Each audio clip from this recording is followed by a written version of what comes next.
자, 안녕하세요. 상원쌤입니다. 자, 지금 생태계와 환경, 큰 대단원의 생태계와 환경의 세 번째, 지구 환경의 변화, 배울 차례인데요. 말 그대로 그 지구의 환경이 변화를 하는데 어떻게 변하는지 알아보는 거예요. 근데 이번 단원 사실 그렇게 어려운 거 없어요. 엘니뇨가 조금 헷갈릴 수도 있는데, 모든 게 그렇듯이, 여러분이 맨 처음에 배웠던 빅뱅, 이런 거에 비하면 굉장히 쉬운 내용이기 때문에, 걱정 안 해도 돼요. 하나하나 차근씩 배워보도록 하죠. 자, 먼저 이번 시간에 배울 거는 바로 지구온난화. 사실 지구온난화 하면 할 얘기가 굉장히 무궁무진해요. 엄청나게 많은데 여기서는 그냥 여러분에게 필요한 정보만 딱딱 알려드리도록 할게요. 자, 먼저 여러분이 아셔야 될 거. 온실효과랑 지구온난화를 구분을 해야 돼요. 이거를 구분 못하는 친구들이 굉장히 많은데 꼭 구분을 해야 돼요. 온실효과는 선생님이 그 기권, 기권에서 알려준 것처럼 지구 시스템 기권. 대기가 지구를 따뜻하게 보호해주는 역할을 하고 있단 말이죠. 비닐하우스처럼.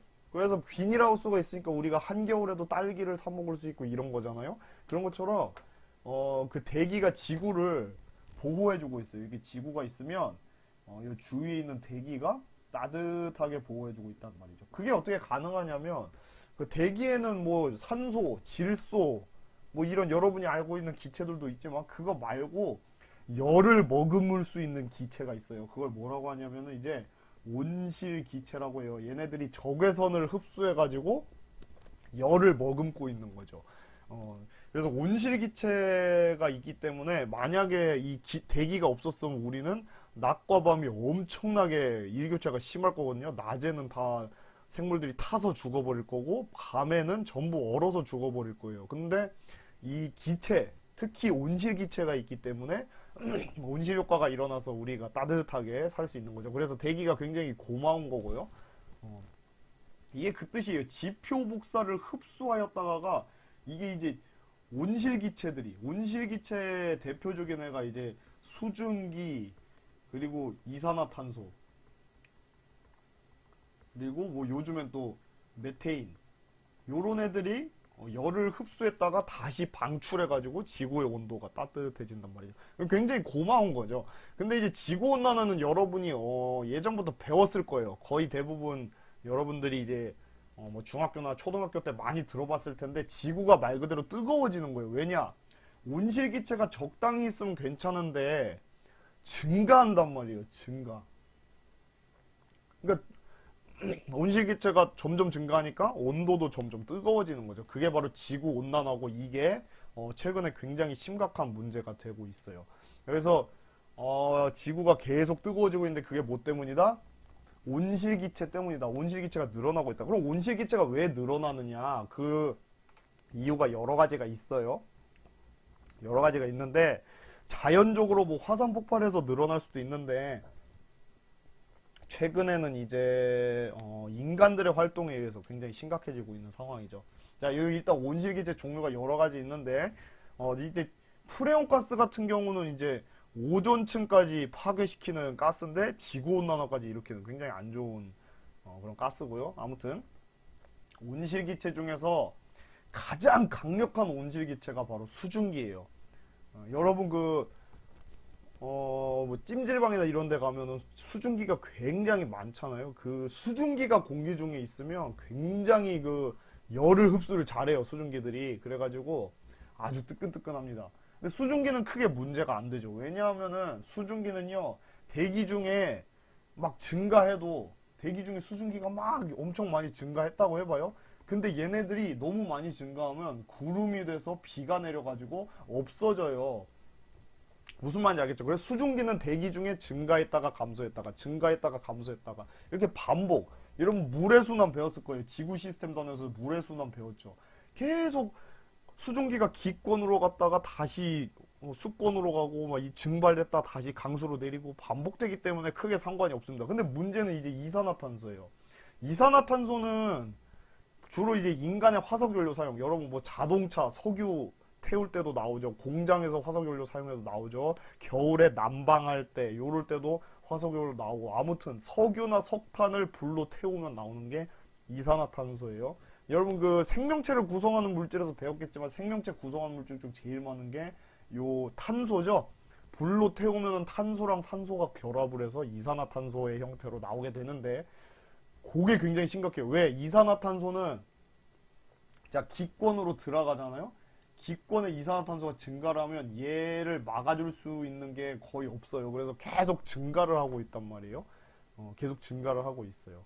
이걸 사실 막아줄 수 있는 게 딱 하나 있는데 그게 뭐냐면 여러분이 예전에 배웠던 광합성이에요. 광합성이 뭐예요? 이산화탄소를 흡수해서 산소를 내뱉는 걸 광합성이라고 하죠. 근데 이산화탄소를 이제 흡수할 수 있는 식물조차도 인간들이 다 배버리고 있기 때문에 지금 또 상황이 굉장히 심각해요. 아무튼 온실기체 중에 제일 강력한 건 수증기지만 지금 지구온난화의 주범, 주 원인은 뭐 때문이다? 이산화탄소 때문이라는 거 여러분 꼭 알아두세요.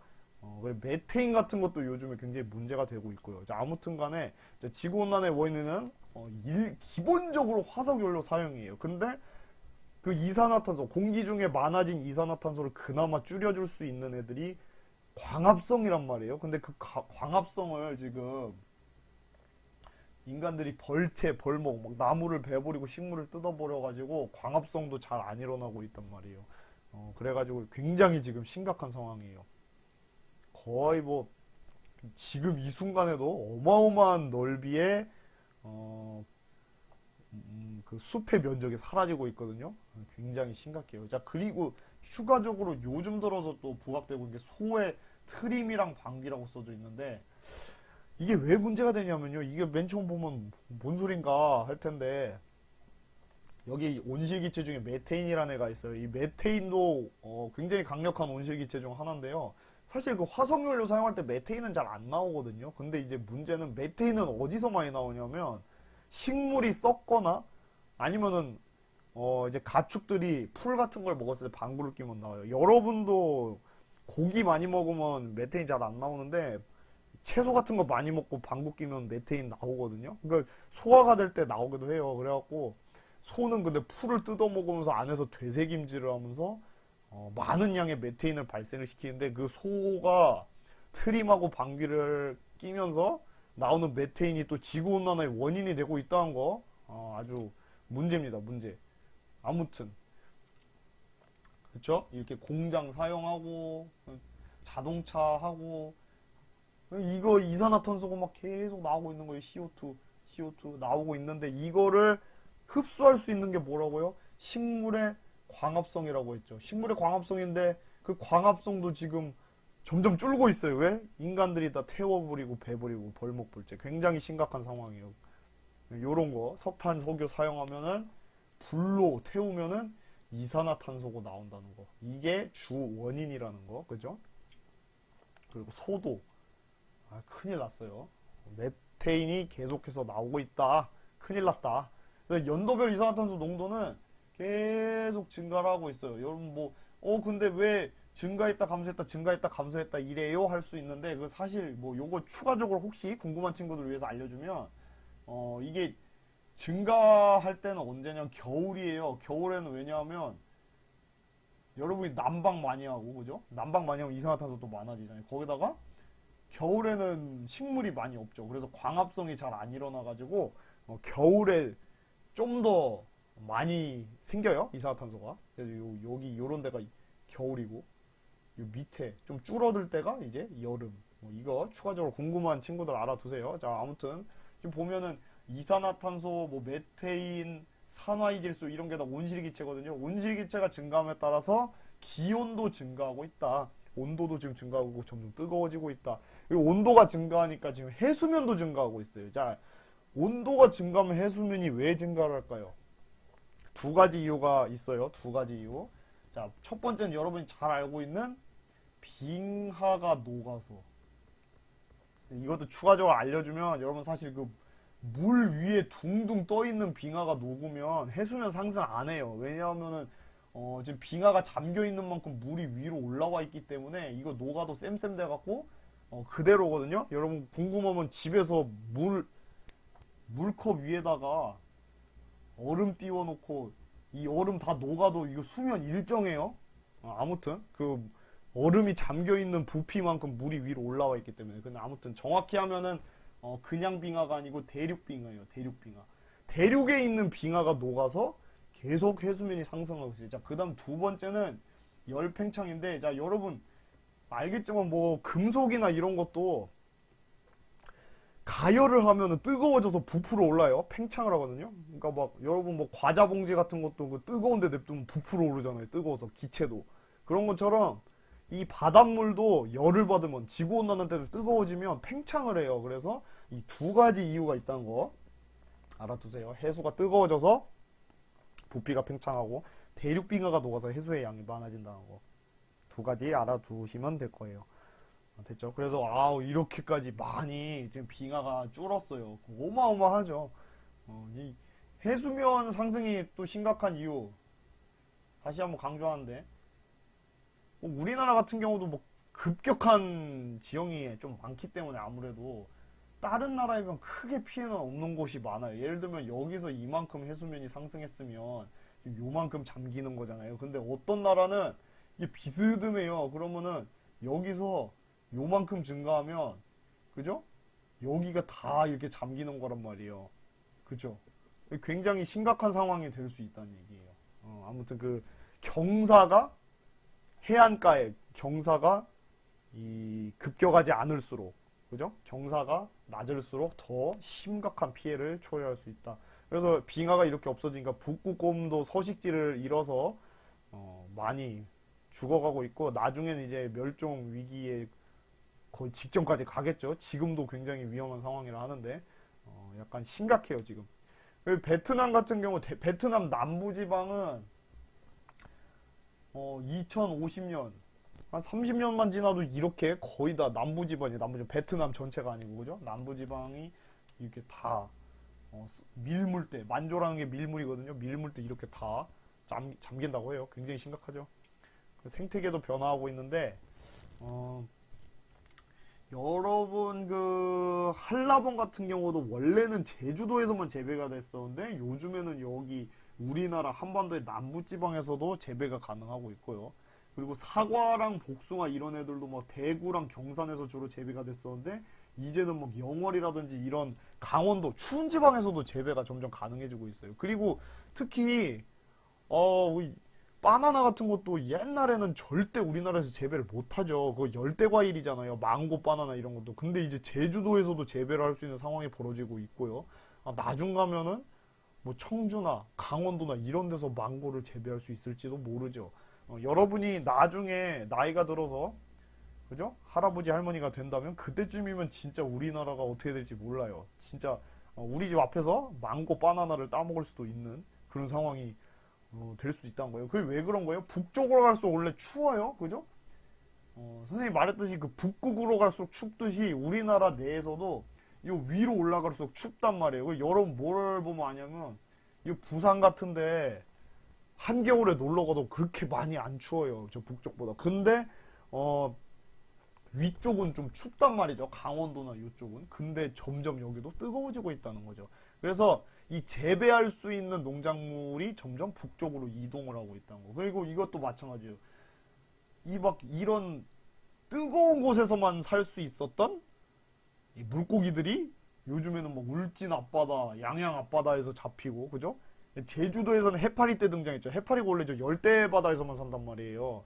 근데 이제 제주도 앞바다도 굉장히 뜨거워져서 해파리가 잡히고 있고 이런 상황이에요. 지금 생태계도 이렇게 변화하고 있다. 지구의 환경 변화가 계속 일어나고 있는 상황, 심각한 상황이라는 거. 그리고 이제 슈퍼 태풍도 이제 발생을 할 위험이 있어요. 뭐 자세히 선생님이 설명은 안 할 텐데 태풍이 바닷물이 뜨거우면 뜨거울수록 더 강력하게 그리고 더 빈번하게 발생을 해요. 근데 너무 강하게 발생하면 우리가 그걸 슈퍼 태풍이라고 부르는데 아마 나중에는 이런 것도 그죠? 계속 심해져서 지구온난화가 계속 심해져서 바닷물이 너무 뜨거우면 슈퍼 태풍이 또 발생할 위험도 있는 거예요. 그러면은 또 우리나라에 굉장히 막대한 피해를 입히겠죠. 안타까워요. 그래서 이걸 대비해야 되는 지금 상황이에요. 그래서 아무튼 지구온난화는 CO2 때문이라는 거 꼭 알아두시고요. 이산화탄소요. 물론 그거 말고 메테인 같은 애들도 영향을 준다는 거. 그죠? 아무튼 지구온난화의 영향 해수면이 상승한다. 그죠? 안 좋은 현상이고, 그 다음에 생태계가 변화한다. 식생태가 고위도랑의 다른 말로 하면 이제 북쪽이죠. 북쪽으로 이동한다. 그 다음에 질병, 말라리아 같은 질병이 증가해요. 이런 거 원래 열대지방에서만 많이 있었던 질병인데, 그죠? 모기를 통해서 옮는 병인데. 그 다음 뭐 기상이변. 그러니까 지구 시스템이 뭔가 깨지니까 어떤 데는 갑자기 비가 안 오다 비가 많이 오기도 하고, 막 가뭄이 일기도 하고, 한파가 오기도 해요. 어떤 데, 아니, 지구 온난화인데 추워지는 지방도 있어요. 그러니까 뭔가 꼬인 거죠. 지구 시스템이. 그런 식으로 기상 이변이 나타날 수 있다. 또 그러면 이제 기상청 같은 데서 더 힘들어지는 거예요. 그런 걸 날씨 같은 걸 맞추기가. 그다음 태풍이 또 발생하는 횟수랑 강도도 증가한다. 나중에는 심각한 경우에는 슈퍼 태풍도 나타날 수 있다. 자, 그럼 이제 지구 온난화를 지금 굉장히 심각하게 사람들이 받아들여야 되는데 그럼 왜 그렇게 방치를 하고 있느냐? 문제는 그거예요. 선생님이 여러분한테 가끔씩 하는 말이 있어요.